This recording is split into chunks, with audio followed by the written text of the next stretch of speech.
Bem, no encontro passado, nós falamos sobre o mito do artista, né?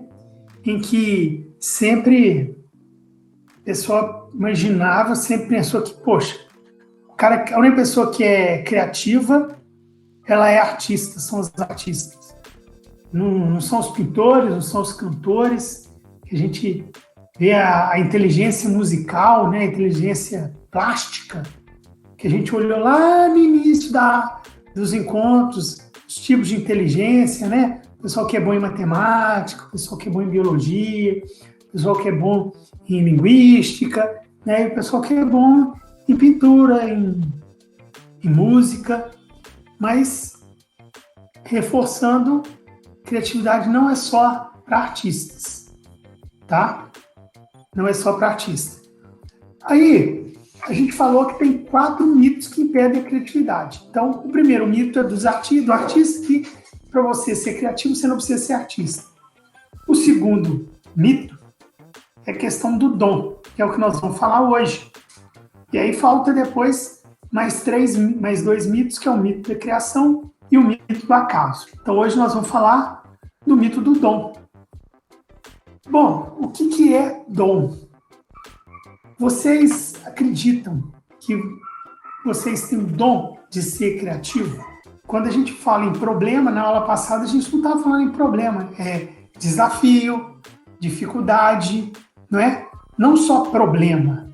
Às vezes você tem uma dificuldade, tem um desafio, você conseguiu vencer esse desafio, venceu essa dificuldade. Isso tem a ver com resolver problema. E resolvendo esse tipo de problema, vocês estão sendo criativos. Então, uma das definições é dom. Uma coisa que alguém me deu esse dom da palavra, dom da beleza, o dom do bom relacionamento, né? O dom da inteligência, que alguém deu para você algo. Tem sempre essa ideia, né? Tem outra também. Bem ou graça recebido por uma divindade. Foi Deus que me deu esse dom. É verdade. Ou então, quem não acredita em divindade, ou acredita que nada foi dado, simplesmente você nasceu com essa aptidão. Não, eu nasci sabendo isso. É inato, eu nasci sabendo isso. Eu não precisei. Que o conhecimento, as coisas da vida, elas se dividem em 4. As coisas que a gente sabe que sabe que não sabe que sabe e não sabe que não sabe. Tem que fazer um quadrinho com isso. Isso veio aqui na minha cabeça. Mas coisas que a gente sabe que não sabe que sabe e não sabe que não sabe. E aí, essa aptidão inata encaixa naquilo que não sabe que sabe. Simplesmente sei fazer, eu tenho essa aptidão. Mas tem uma definição de dom que é muito ruim, que é essa definição de que você tira o descrédito ao seu hard work, ao seu trabalho duro. Hard work, trabalho duro. Poxa, eu me treinei, eu aperfeiçoei, eu busquei melhorar determinada coisa. Isso é um dom que eu nasci? Eu nasci com um dom para fazer certa coisa, mas eu posso ter desenvolvido. E é importante a gente desenvolver isso. Então, vamos pensar aqui. Vocês já pensaram que lá na época lá dos dinossauros, né? Na verdade, a gente fala a época do dinossauro, mas a gente não conviveu com os dinossauros, né? Os dinossauros viveram numa época e nós vivemos no outro. Nós, Homo erectus, né? Os nossos antepassados, né? Vocês já pensaram que nós éramos os menores, eram mais lentos, eram mais bobos, a gente conseguiu dominar tudo? E nós estamos vivos até hoje dominando as coisas? Por quê? Porque a gente tem uma coisa que nós já conversamos antes, que a gente tem imaginação. A gente imaginou como que eu posso fazer para criar uma armadilha para pegar aquele animal, aquele brotossauro, bicho. Como é que eu vou fazer para pegar uma fruta lá no alto daquela árvore? Eu vou fazer ferramentas, vou criar uma corda que eu amarro no meu pé, que eu subo num coqueiro. Até hoje os caras usam essa ferramenta rústica, né, para subir em coqueiro. Não sei se vocês já viram esse tipo de... O cara amarra uma corda no pé e o pé e sobe com uma facilidade enorme num coqueiro, né, para pegar o coco. Com uma ferramenta para cortar uma fruta. A criatividade. Foi ela que fez a gente vencer. Um exemplo também que aparece nesse filme, quem nunca assistiu, é o Croods. Já assistiu Croods? Se você não assistir, assista. O menino aí, ele teve alguns... Ele foi o primeiro eliminador de problemas na historiazinha, né? Ele estava machucando o pé, ele criou o sapato. Ele precisava usar o fogo, ele manipulou o fogo. Tem até uma cena engraçada lá, que de alguma maneira o fogo começa a pegar nele, né? Aí o chefe da tribo lá, ele pegou e falou para ele assim: seca isso na mata, no fogo, no mato. Aí o menino foi e pulou no mato, pegou mais fogo ainda, né? Não sabia que o fogo podia pegar em outros lugares. Bem, outra coisa que é importante a gente também tocar é que tem dois tipos de criatividade, né? E aí, a criatividade natural e a treinada. A treinada é a que vai ser desenvolvida. Todos nascemos criativos. Algumas situações é que a gente é destreinado, é bloqueado. Foi aquilo que a gente veio falando aí desde o início dos nossos encontros, tá? Essa treinada é o famoso termo lá que o Murilo Gun fala, que é o hard work. A gente tem que ter foco e intensidade na direção certa. Tem que saber. Não adianta nada fazer errado no sentido errado, né? Não, eu vou treinar agora, eu vou ser corredor de maratona. Beleza. Mas tem que ser constante, treinamento constante, e não pode também querer, da primeira vez, correr 20 quilômetros. No primeiro dia já correr 20 quilômetros. Você vai ter um problema de joelho, vai ter rompimento de ligamento da perna, sei lá. Então tem que saber treinar corretamente. Exemplo de hard work aí, eu peguei 2 do basquete. Vocês são novos, não viram o Oscar Schmidt jogar, mas o cara era muito bom. E aí chega até a ser injusto. As pessoas falam, o apelido... Vocês sabem qual era o apelido dele? O apelido do Oscar Schmidt era Mão Santa. Sim, poxa, Mão Santa. Tá, tudo bem, quem acredita, e eu acredito em santos, né, que santo pode nos impelir a fazer coisas boas, a nos iluminar. Mas, poxa, na verdade, não era mão santa, era mão treinada, porque ele treinava igual um louco. Basquete. Os caras iam embora, treinava. É a história do Kobe Bryant. É a história dos grandes vencedores. É a história do Michael Phelps. É a história do Zico. O Zico, ele fazia o seguinte, ele botava uma camisa lá onde a coruja dorme, no gol, e só saía do campo de treino na hora que ele fizesse 50 gols, quando a bola pegasse naquele pano, naquela camisa. Treinava 1 hora depois. Então, é treinamento, né? É foco, tem que focar. Tem um monte de exemplo. Eu trouxe só esse aí. Tem mais um treino, que é a parte técnica, né? O Thomas Edison. Quem que é o Thomas Edison? O Thomas Edison foi o cara que criou a lâmpada elétrica. Mas para ele criar a lâmpada elétrica, ele queimou, 5.000 lâmpadas, até ele encontrar a liga que suportasse a corrente naquele momento e também o gás que era colocado dentro da lâmpada, que é um gás rarefeito que não oxidava a lâmpada para não pegar fogo. Então, o cara teve foco. Ele errou,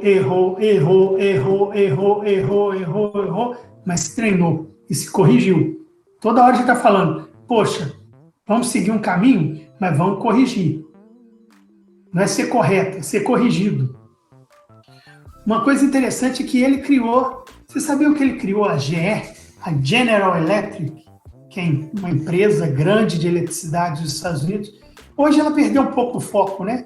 As grandes empresas hoje são as empresas de tecnologia, Google, Facebook, mas há 30 anos atrás, as grandes empresas do mundo eram as empresas de energia, era a GE, era empresa de construção, tudo mais.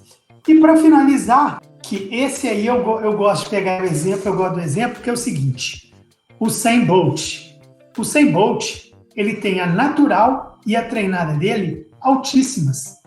Se ele não tivesse, tem também, você tem que ter o biotipo. Eu quero ser campeão de basquete. Poxa, se você tem 1,5 m, fica difícil. A mão tem que ser uma mão grande. Então você tem que ter um biotipo para te ajudar. Aí está a sua parte natural. Mas se você não se treinar, você não vai conseguir. E o Usain Bolt é isso. É treinamento. Bem, esse gráfico aqui eu trouxe até do curso do Murilo Gun para falar para vocês. Isso aí são 4 pessoas que nasceram com níveis diferentes de criatividade. Cada um, naturalmente, nasceu com uma criatividade. Em algum momento, você olha e fala assim, eu tenho controle sobre essa criatividade? Não, eu não tenho.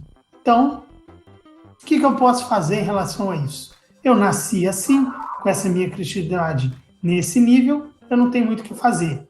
Vejam que a curva do que nasceu com a criatividade muito grande sofreu no seu crescimento, na sua infância, muitos bloqueios. Não houve desenvolvimento, a família não estimulou, ele não aconteceu um desenvolvimento correto. Vejam que o que tinha menor criatividade foi menos bloqueado, o número 3 foi menos bloqueado do que o 2. O 2 foi praticamente todo bloqueado.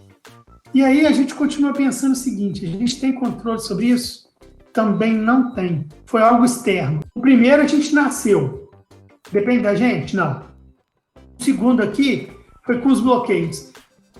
Fomos bloqueados. Dependia da gente? Foi o pai, foi o tio, foi a escola, foi a igreja, foi a sociedade que nos bloqueou. Então, a gente não tem controle sobre isso. Lá no início do curso, lá no início das aulas, eu falei, tem os bloqueios educacionais, que é o gabarito, o bloqueio do sucesso, o bloqueio do tesão, o bloqueio mercadológico do especialista, bloqueio do adulto, o bloqueio do ocupado, os bloqueios cerebrais, que a gente dá nome de tradição, lógica e do implícito. Bom, uma outra frase, uma outra coisa que tem a ver com dom, que é o dom do artista aí, né? Que é o Michelangelo. Michelangelo se vocês não sabem, ele pintou lá a Capela Sistina, lá no Vaticano. Então, o Michelangelo falava o seguinte, a obra ela já está lá dentro daquela pedra de mármore. Eu só vou tirar os excessos para que ela apareça. Na verdade, a obra-prima já está lá dentro. Ele só vai tirar o que está em excesso. Exemplo aí muito bonito é a Pietà. Fica lá no Vaticano, lá dentro da igreja lá de São Pedro. Uma imagem que você fala assim, não é possível. É uma pessoa que está ali, que passou uma tinta branca na cara.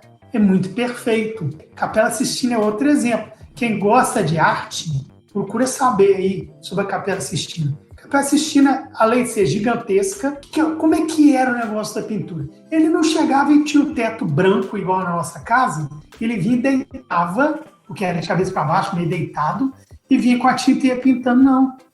Porque aquilo é um afresco. Ele ia depositando o gesso colorido, na medida que o gesso colorido ia endurecendo, ele ia misturando cor no gesso.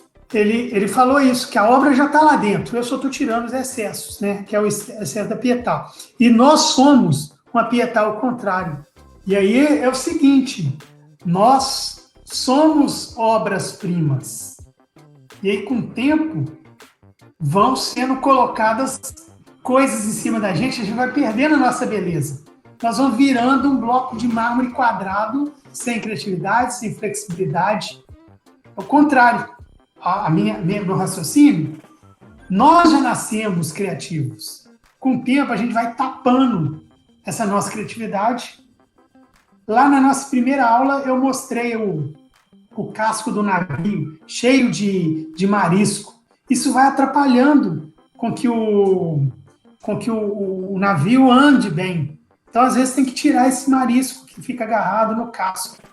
E aí, agora, para terminar essa parte, quando a gente pensa em forma física, a gente acredita que treino e esforço dá para ficar bom? Ah, não, eu vou ficar bom, vou ser um atleta de ginástica rítmica. Mas na plástica, na beleza, na flexibilidade, isso também pode ser treinado.